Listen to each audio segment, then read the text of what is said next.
እህቴ በቲክቶኩም በዩቲዩብም በተለያዩ ሶሻል ሚዲያ ላይ ሂጃብሽን አውልቀሽ ምደንሽ ምጨፍሪ ተውባ አድርጊ። ወደ አላህ ተመለሽ። ኸይረኛ ወር እየመጣ ነው። ወደ አላህ ተመለሽ ወንድሜም፣ ወደ አላህ ተመለስ። እኛም ሁላችንም እንዲህ ስናገር ብዙ ጊዜ እኔ ንጹህኛ አይደለም ሐቂቃ በመናገረው ንግግር ምናልባት አብረን ከተመለስን አብረን ከተስተካከልን በሚል ሐሳብ እንጂ ወላሂ አላህ የሚያቀብኝ ብዙ ወንጀል አለ። አላህ ሰትሮልን ነው። የአላህ እዝነቱ መገለጫው ምንድነው ታውቃላችሁ? አላህ የባሪያውን ወንጀል መሰተሩ ነው። አሐዱ ሰለፍ ምን ይላሉ? ወንጀል ሚሸት ቢሆን ኖሮ እኔ ሰዎች አይጠጉኝም ነበር አሉ። አዎ አላህ ሰትሮልናል፣ ወላሂ ደብቆልናል። ስለዚህ ስለደበቀልን ምን እናድርግ? ወደሱ በደስታ እንመለስ። ወቱቡ ኢለላሂ ጀሚዓን አዩሃል ሙእሚኑነ ለዓለኩም ቱፍሊሁን። ሁላችሁም ወደ አላህ ተመለሱ እናንተ አማኞች በአጠቃላይ ትድኑ ዘንድ ይከጀላልና። ይህ ቁርአን የወረደው መዲና ከሄዱ በኋላ ነው። ሰሃቦች ቤት ንብረታቸውን ትተው ለአላህ ዲን ብለው ትተው ከሄዱ በኋላ አላህ ወቱቡ ኢለላሂ ጀሚዓን አዩሃል ሙእሚኑነ ለዓለኩም ቱፍሊሁን አለ አላህ። ሱብሓነላህ። ታዲያ ስንት ወንጀል አለብን አላህ የሚያቅብን። ስለዚህ ተውባ ከሁሉም ወንጀል ልንመለስ ይገባል። ሰው ከማታለልም ልንቆጠብ ይገባል።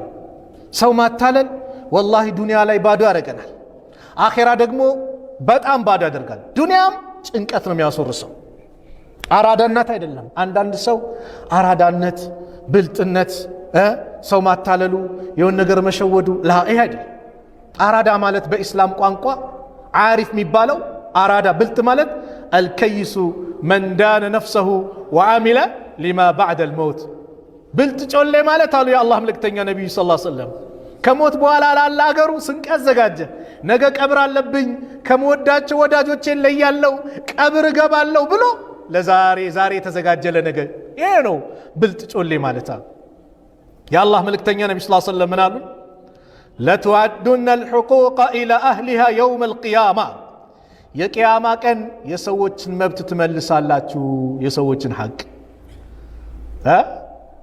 ከረመዳን በፊት እስቲ የበደልኳቸው ያስለቀስኳቸው ሐቃቸው የወሰድኩባቸው ብለን ካሁኑ ለምን ያን ወር በነሻጣ በንጹህ ቀልብ ተቀበለን ለመጾም ከሰው እንባ ርቀን ለመጾም አሁኑ ዝግጅት ማድረግ።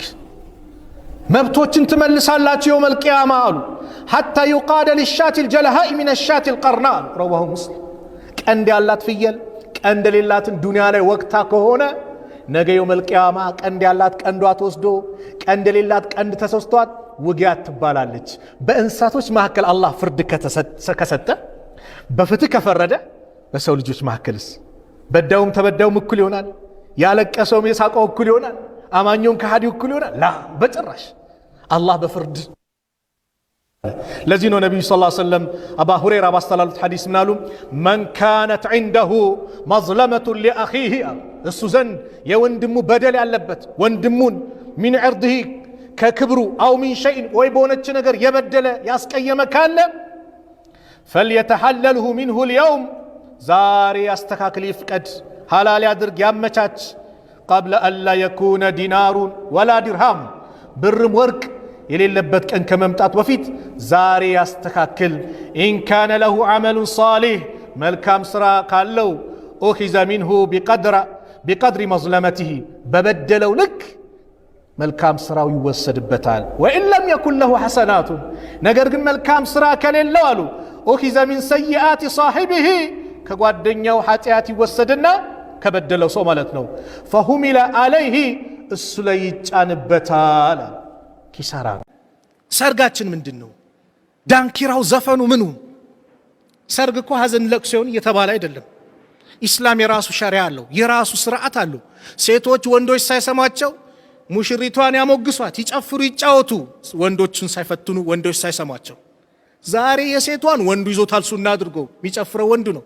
ሴትናውን ተቀላቅሎ ነው ዘፈን ተብሎ ላኢላሃ ኢላ ሂጃብ ተለብሶ ወደ ዚና የሚገፋፉ ዘፈኖችን እየተከፈተ አብሮ እየጨፈረ ላኢላሃ ኢላላህ። ድግሱስ እንዴ? ረሱል ሰለላሁ ዐለይሂ ወሰለም እኮ ሸሩ ጣዓም ያሉ፣ መጥፎም ድግስ ምግብ ማለት አሉ ጣዓሙል ወሊማ አሉ፣ የሰርግ ድግስ ነው አሉ። ለምን መጥፎ ምግብ አሉት? ዩምነዑሃ መን ያእቲሃ ወዩድዓ ኢለይሃ መን ያእባሃ። የማይፈልገው ሰው የሚጠራበት፣ የሚፈልገው ሰው ደግሞ የሚከለከልበት ሰርግ አሉ። ግልጽ ነው። ሚስኪኑ የሚባረርበት ማይጠራበት፣ ሀብታም ተመርጦ ብቻ የሚጠራበት ሸሩ ጣዓም አሉት። መጥፎ ድግስ ብለው ረሱል ዓለይሂ ሰላቱ ወሰላም ገለጹት። አዋ ሚስኪኑ ነው የሚፈልገው። የሆነች ምግብ የተለየ ሰራ፣ ሚስኪኑ ይሄን ምግብ ባገኘው ብሎ የሚመኘው ሚስኪኑ ነው። ባለሀብቱስ ይመኘዋል እንዴ? በፈለገው ሰዓት መብላት መጠጣት ይችላል። ከዚህ ጭንቀት የለው። ሳይፈልግ ይጠራል ባለሀብቱ፣ የሚፈልገው ይከለከላል አሉ ረሱል ዓለይሂ ሰላቱ ወሰላም። ይህ አይደል ዛሬ የሚታየው?